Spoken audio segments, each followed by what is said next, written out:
बिस्मिल्लाहिर्रहमानिर्रहीम। अस्सलाम वालेकुम my dear students. I am Mohammad Akhlaq Firoz from channel physics की दुनिया। आज के इस लेक्चर में हम बात करेंगे इलास्टिकुलियन इन वन डायमेंशन कि एक डायमेंशन में इलास्टिकुलियन क्या होता है। आज के इस लेक्चर में हम डिस्कस करेंगे। इलास्टिकुलियन क्या है, इसके बारे में हमने अपने पिछले लेक्चर में डिस्कस किया था कि इलास्टिकुलियन एक ऐसी कुलियन होती है जिसमें सिस्टम की जो काइनेटिक एनर्जी है वो कांस्टेंट रहती है। सिस्टम की काइनेटिक एनर्जी है वो मुस्तकिल रहती है, उसमें ना वो कोई कमी आती है ना ही कोई ज़्यादती होती है। तो उस वाले टाइप को हमने इलास्टिकुलियन का नाम दिया था। और यहाँ पर आपने एक और बात याद रखनी है कि ये जो डायमेंशन का वर्ड वो इस्तेमाल कर रहा है वो डायरेक्शन के लिए इस्तेमाल कर रहा है। हम डायमेंशन यहाँ पर जो ले रहे हैं वो डायरेक्शन के लिए है, डायरेक्शन के लिए, सिमत के लिए इस्तेमाल कर रहा है। तो वो एक्स एक्सिस भी हो सकती है, वाई एक्सिस भी हो सकती है और जी एक्सिस भी हो सकती है। एक्स एक्सिस है, वाई एक्सिस है और जी एक्सिस है। ये तीनों की तीनों जो एक्सिस हैं वो एक दूसरे के साथ परपेंडिकुलर होते हैं, मतलब 90 का जाविया बना रहे होते हैं। लेकिन आज के इस टॉपिक में हम वन डायमेंशन की बात कर रहे हैं तो हम पॉजिटिव एक्स एक्सिस कंसीडर कर लेंगे कि हमारा जो सिस्टम है वो पॉजिटिव एक्स एक्सिस के अलोंग मूव कर रहा है, हरकत कर रहा है। फ़र्ज़ कर लें हमारे पास दो स्मूथ बॉल्स हैं, एक M1 है और एक M2 है। स्मूथ होने का क्या मतलब है कि इन दोनों में कोई भी फ्रिक्शन नहीं है। फ्रिक्शन क्या होता है कि दो सतहों के दरमियान मज़ाहमती फ़ोर्स या रुकावटी फ़ोर्स। तो यहाँ पर कोई भी फ्रिक्शन नहीं है। और जो बॉडी M1 है और M2 है वो नॉन रोटेटिंग है कि वो अपने एक्सिस के गिर्द रोटेट नहीं कर रहे। नॉन रोटेटिंग होने का ये मतलब है कि वो अपने एक्सिस के गिर्द नहीं घूम रहे, वो एक सीधी लाइन में मूव कर रहे हैं जो पॉजिटिव एक्स एक्सिस के अलोंग हमने फ़र्ज़ कर ली है। तो जो बॉडी M1 है उसकी वेलोसिटी v1 है और जो बॉडी M2 है उसकी वेलोसिटी जो है वो v2 है। तो फ़र्ज़ कर लें दो बॉडीज़ हैं, एक M1 है और एक M2 है, वो स्मूथ हैं और नॉन रोटेटिंग हैं और उनकी जो इनिशियल वेलोसिटी है वो v1 है और v2 है रिस्पेक्टिवली, और वो पॉजिटिव एक्स एक्सिस के अलोंग एक स्ट्रेट लाइन में, मतलब सीधी लाइन में मूव कर रही हैं बिफोर कोलिजन, टकराने से पहले। कुछ समय गुजरने के बाद, कुछ वक़्त गुजरने के बाद ये दोनों बॉडीज़ आपस में कोलाइड करेंगी और कोलाइड करने के बाद इनकी जो फाइनल वेलोसिटीज़ आएंगी वो v1 और v2 प्राइम, v1 प्राइम और v2 प्राइम हो जाएंगी और वो सेम उसी लाइन में, जिस लाइन में वो पहले मूव कर रही थी उसी लाइन में वो मूव करती जाएंगी आफ्टर दी कोलिजन। और अब जो हमने बात की है डायग्राम में उनको हम अपनी थ्योरी में एक्सप्लेन करेंगे। थ्योरी में हम उसको किस तरह से लिखेंगे। एक्सप्लेनेशन में consider two smooth non rotating balls. फ़र्ज़ कर लें कि दो नॉन रोटेटिंग बॉल्स हैं, एक का मैस M1 है, एक का मैस M2 है और वो मूव कर रही हैं विद इनिशियल वेलोसिटीज़ v1 और v2 रिस्पेक्टिवली, एक तरतीब के साथ। अगर हम M1 पहले ले रहे हैं तो उसकी वेलोसिटी v1 है और M2 बाद में लिया तो उसकी वेलोसिटी जो है वो v2 है रिस्पेक्टिवली। का ये मतलब है एक तरतीब के साथ in the same direction along a positive x axis, एक सेम डायरेक्शन में पॉजिटिव एक्स एक्सिस के अलोंग।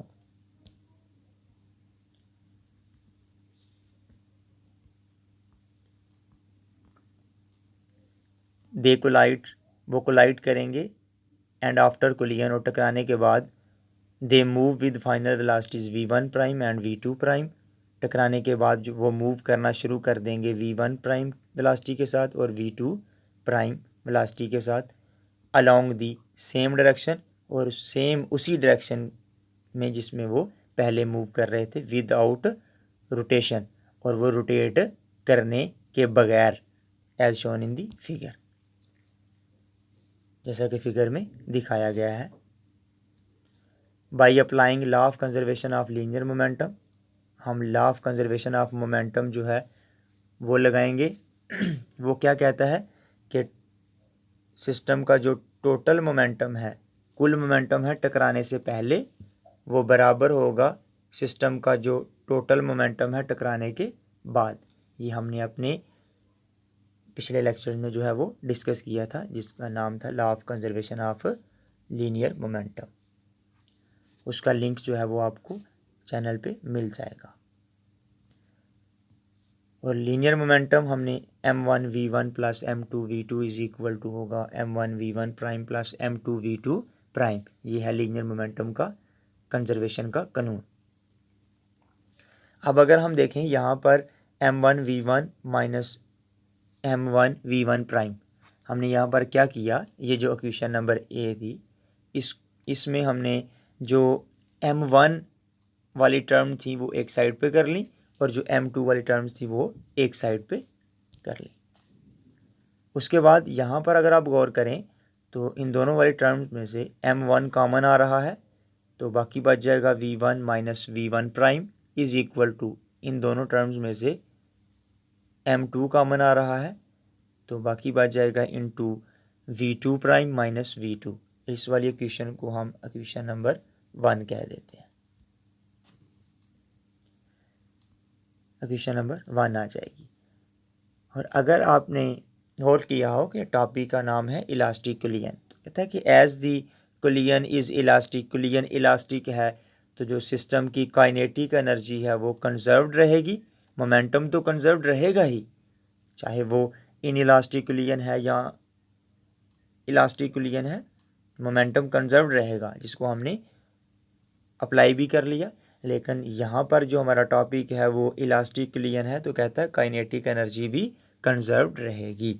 तो by applying law of conservation of kinetic energy, kinetic energy का कंजर्वेशन का कानून हम अप्लाई करेंगे यहाँ पर, तो वो क्या होता है कि सिस्टम की टकराने से पहले टोटल जो सिस्टम की काइनेटिक एनर्जी होगी वो हाफ m1v1 स्क्वायर मतलब पहले बॉडी की kinetic energy plus second body की काइनेटिक एनर्जी, तो m2v2 स्क्वायर हाफ में आ गया, इज इक्वल टू, और टकराने के बाद पहली बॉडी की काइनेटिक एनर्जी ये आ गई हाफ m1v1 प्राइम, और ऊपर स्क्वायर फार्मूले का, plus 1/2 m2v2 v prime square.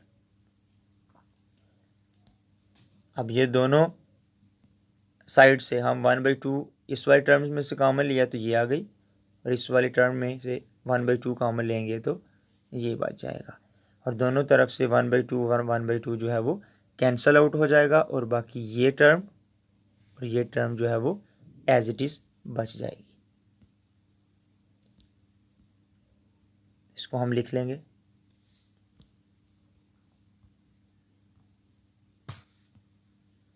m1v1 square plus m2v2 is equal to m1v1 prime square plus m2v2 prime square. अब यहाँ पर हम m1 वाली जो टर्म्स हैं वो एक साइड पे कर लेंगे, और m2 जो वाली टर्म जो है वो एक साइड पे कर लेंगे। तो ये वाली जो टर्म थी हमने उठा के इसको इधर लेके आए, तो ये आ गई m1v1 square minus m1v1 prime का स्क्वायर, और ये वाली जो v2 वाली और m2 वाली है उसको हम उठा के इधर ले आएंगे, तो ये आ जाएगी m2v2 प्राइम का स्क्वायर, ये वाली टर्म एज इट इज़ आ गई यहाँ पे, और ये जो है ये वाली टर्म जो है वो यहाँ पे आ जाएगी m2v2। और उसके बाद अगले स्टेप में हम यहाँ से m1 कॉमन ले लेंगे तो ये टर्म बन जाएगी, और यहाँ से हम m2 कॉमन ले लेंगे तो ये वाली टर्म बन जाएगी।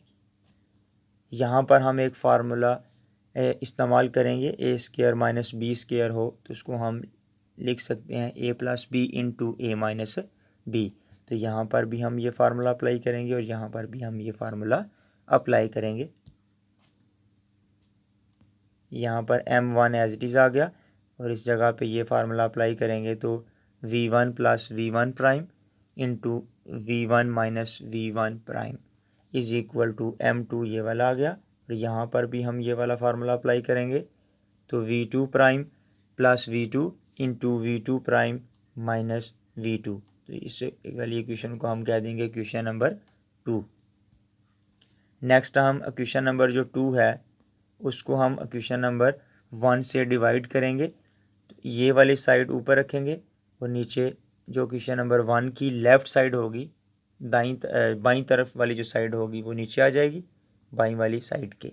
जो इक्वेशन नंबर 2 की बाईं वाली साइड है उसके नीचे हम इक्वेशन नंबर 1 की जो है वो बाईं वाली साइड रख लेंगे इज़ इक्वल टू जो इक्वेशन 2 की राइट साइड है दाईं वाली साइड जो है उसके नीचे इक्वेशन नंबर 1 की जो है वो राइट साइड आ जाएगी दाईं वाली साइड आ जाएगी। तो यहाँ पर अगर आप गौर करें m1 से कैंसिल हो जाएगा और v1 माइनस v1 प्राइम जो है वो ऊपर वाली term v1 minus v1 prime से कैंसिल हो जाएगा और यहाँ पर m2 से कैंसिल हो गया और v2 प्राइम माइनस v2 वो कैंसिल हो जाएगा v2 प्राइम माइनस v2 से। जो बाकी हमारे पास इक्वेशन बच जाएगी वो आ जाएगी v1 plus v1 prime is equal to v2 prime plus v2 ये वाली और ये वाला हिस्सा जो है वो बच जाएगा तो ये टर्म आ जाएगी। अब अगर आप देखें तो यहाँ पर हम जो प्राइम वाली टर्म्स हैं वो एक साइड पे कर लेंगे और जो प्राइम के बगैर हैं उनको हम एक साइड पे कर लेंगे। ये v1 इधर रहा और ये जो v2 है वो इधर आके माइनस का हो गया और ये जो v1 प्राइम है या v1 डैश भी कह सकते हैं इसको हम, वो दूसरी साइड पे आके माइनस का हो जाएगा। तो क्वेश्चन नंबर 3 बन जाएगी v1 minus v2 is equal to v2 prime minus v1 prime. तो क्वेश्चन नंबर 3 आ गई हमारे पास। अब अगर आप इस वाली इक्वेशन पे गौर करें, ये वाली जो इक्वेशन है इस पे गौर करें तो ये वेलोसिटीज़ हैं टकराने से पहले और ये वेलोसिटीज़ हैं वो टकराने के बाद में है। तो कहते हैं कि v1 माइनस v2 जो वेलोसिटी है, v1 माइनस v2 जो वेलोसिटीज़ हैं वो हमने देखा, हमने ये नोट किया कि ये जो v1 वेलोसिटी है और v1 माइनस v2 वेलोसिटीज़ हैं वो टकराने से पहले की वेलोसिटी हैं और ये फर्स्ट बॉडी की वेलोसिटी है दूसरी बॉडी के लिहाज से। मतलब कि v1 माइनस v2 जो है is the velocity of first ball relative to the second ball, कि ये पहली बॉडी की वेलोसिटी है दूसरी बॉडी के लिहाज से। सिमिलरली जब हम इस वाली बॉडी की बात करेंगे, इस वाली वेलोसिटी की बात करेंगे v1 prime minus v2 prime, तो ये जो वेलोसिटी होंगी वो टकराने के बाद होंगी और ये जो v1 वेलोसिटीज़ हैं, सॉरी यहाँ पर v2 आएगा और यहाँ पर v1 आप ले लें। या फिर अब अगर आप इसको इस्तेमाल करना चाह रहे हैं कि इसको आप चेंज करना चाह रहे हैं, आप v1 माइनस v2 भी ले सकते हैं जब आप ये वाली टर्म इस्तेमाल कर रहे हैं। तो इस वाली टर्म पे अगर आप देखें गौर करें तो ये वेलोसिटीज़ होंगी v1 प्राइम जो है वो फर्स्ट बॉडी की वेलोसिटी होगी सेकंड बॉडी की जो सेकंड बॉल है उसके लिहाज से। तो यहाँ पर अगर आप दोबारा गौर करें कि ये जो v1, अब इस वाली इक्वेशन से भी ले सकते हैं, यहाँ पे इस वाली इक्वेशन से भी आप ले सकते हैं कि ये जो v1 माइनस v2 है वो टकराने से पहले की वेलोसिटीज़ हैं और यहाँ पर जो v1 prime minus v2 prime है वो टकराने के बाद वाली वेलोसिटीज़ हैं। क्योंकि इस वाली टर्म में से हमने माइनस कॉमन ले लिया तो जो माइनस v1 प्राइम के साथ था यहाँ पर प्लस आ जाएगा और जो v2 प्राइम है वो माइनस का हो जाएगा। तो कहता है कि जो v1 माइनस v2 वेलोसिटीज़ हैं वो टकराने से पहले की वेलोसिटी है, बिफोर कोलिजन है और वो फर्स्ट बॉडी की वेलोसिटी है दूसरी बॉडी के लिहाज से। मतलब पहले बॉल की वेलोसिटी होगी दूसरे बॉल के लिहाज से। सिमिलरली यहाँ पर जो v1 prime minus v2 prime velocities होंगी वो वेलोसिटीज़ होंगी पहली बॉल की वेलोसिटी होगी दूसरे बॉल के लिहाज से टकराने के बाद। और दूसरा हमने यहाँ पर ये बात भी नोट की कि ये जो रिलेटिव वेलोसिटीज़ हैं बिफोर कुलियन वो बराबर होंगी रिलेटिव वेलोसिटीज़ आफ्टर कुलियन। ये टकराने से पहले की वेलोसिटी, ये टकराने की बाद की वेलोसिटी, इनकी जो मैग्नीट्यूड है वो बराबर होगी। मतलब अगर ये 5 मीटर पर सेकंड है, 5 मीटर पर सेकंड है, तो ये वाली जो वेलोसिटीज़ हैं वो भी 5 मीटर पर सेकंड होंगी। मतलब दोनों जो वेलोसिटीज़ हैं वो मैग्नीट्यूड में बराबर होंगी, लेकिन जो इनकी डायरेक्शन है वो ऑपोजिट हो जाएगी। ये जो नेगेटिव साइन है वो डायरेक्शन जो है वो इनकी ऑपोजिट हो जाएगी, रिवर्स्ड हो जाएगी टकराने के बाद। या फिर अगर आप दूसरे शब्दों में कहना चाहें या दूसरे लफ्ज़ों में, इन अदर वर्ड्स आप बात करें कि जो रिलेटिव वेलोसिटीज़ हैं उनकी जो मैग्नीट्यूड है जब वो अप्रोच कर रही हैं, मतलब दोनों बॉडीज़ जो हैं टकराने से पहले एक दूसरे के करीब आ रही हैं, उनकी जो मैग्नीट्यूड होगी वो बराबर होंगी उन मैग्नीट्यूड के जब दोनों बॉडीज़ जो हैं वो टकराने के बाद सेपरेट हो रही हैं, तो सेपरेशन। तो यहाँ पर कहता है कि in other words the magnitude of relative velocity of approach is equal to the magnitude of relative velocity of separation. के मतलब टकराने से पहले जो दोनों बॉडीज़ की मैग्नीट्यूड्स थी रिलेटिव वेलोसिटी की, वो अप्रोच जब वो कर रही थी वो बराबर होंगी मैग्नीट्यूड ऑफ रिलेटिव वेलोसिटी जब वो दोनों सेपरेशन हो रही होंगी। यहाँ पर जो हमने बोला है या समझा है इसको हम अब लिख के देखते हैं किस तरह से बयान करेंगे। We noted that before collision v1 minus v2 is the velocity of first bar relative to the second bar. Similarly,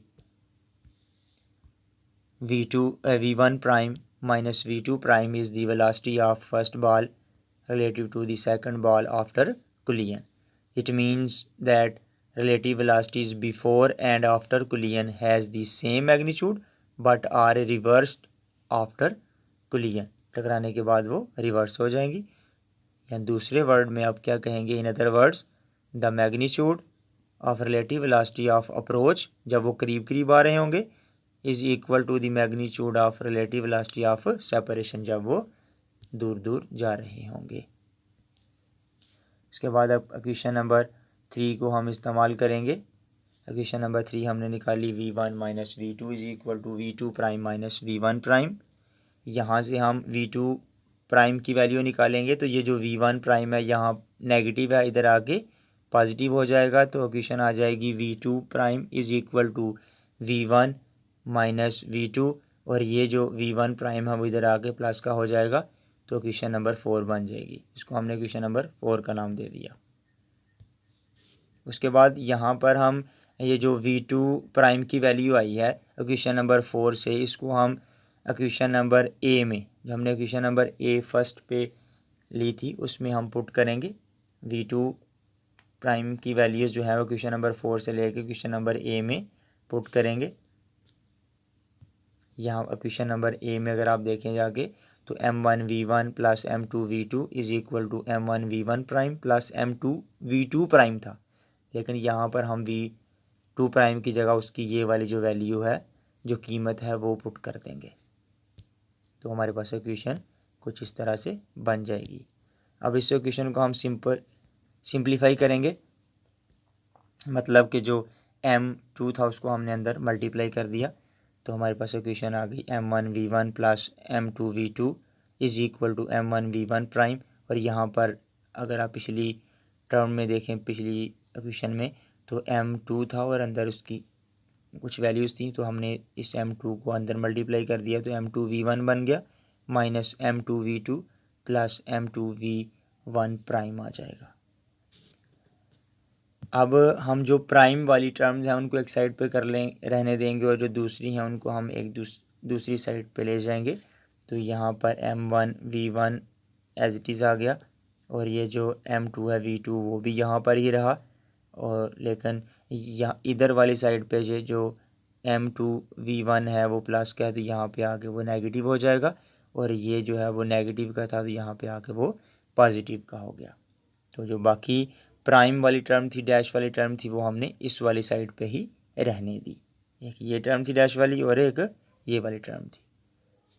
अब इनको हम मज़ीद सिंप्लीफाई करेंगे तो अगर आप गौर करें तो ये M1V1 है और यहाँ पर ये जो है -M2V2 है V1 है।